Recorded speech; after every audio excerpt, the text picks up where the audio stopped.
অনুরাগের ছোঁয়া ধারাবাহিকের আজকের পর্বে আমরা দেখতে পাবো ভাঙের নেশায় ইরা সূর্যের কাছাকাছি এসে প্রেমের জোয়ারে ভেসে গেল। হ্যাঁ বন্ধুরা, আমরা এমনটাই দেখতে পাবো অনুরাগের ছোঁয়া ধারাবাহিকের আজকের পর্বগুলোতে। ভ্যালেন্টাইন্স ডে উপলক্ষে বুধিয়ার বাড়িতে রান্নাবান্না চলতে থাকে, সবাই মিলে আনন্দে মেতে ওঠে।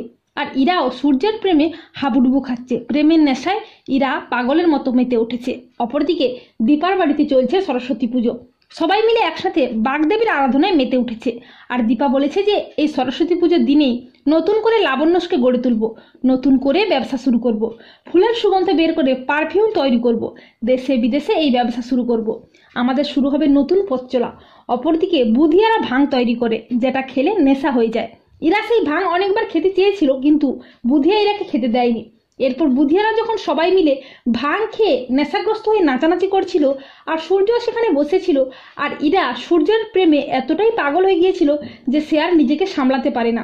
সে সকলের অজান্তে ইচ্ছে করে ভাং খেয়ে ফেলে, আর ভাংটা খাওয়া মাত্রই ইরার নেশা হয়ে যায়। ইরা মাটিতে অজ্ঞান হয়ে পড়ে যায়। সূর্য ইরার চোখে মুখে জল দিয়ে জ্ঞান ফেরায়, কিন্তু ইরা নেশায় আচ্ছন্ন হয়ে নাচ গানে মেতে ওঠে আর সূর্যের গায়ে ঢলে পড়ে। ইরা সূর্যকে জড়িয়ে ধরে বলে, ডক্টর, আমি আপনাকে ভালোবাসি। আর ইরার মুখে ভালোবাসার কথা শুনে সূর্য তো একেবারে হতভম্ব হয়ে পড়ে। তো বন্ধুরা, তোমাদের কি মনে হয়, সূর্য কি ইরার ভালোবাসায় ধরা দিয়ে ইরাকে সত্যিই ভালোবাসবে, নাকি সূর্য তার ভালোবাসা দীপাকে কোনোদিনও ভুলতে পারবে না?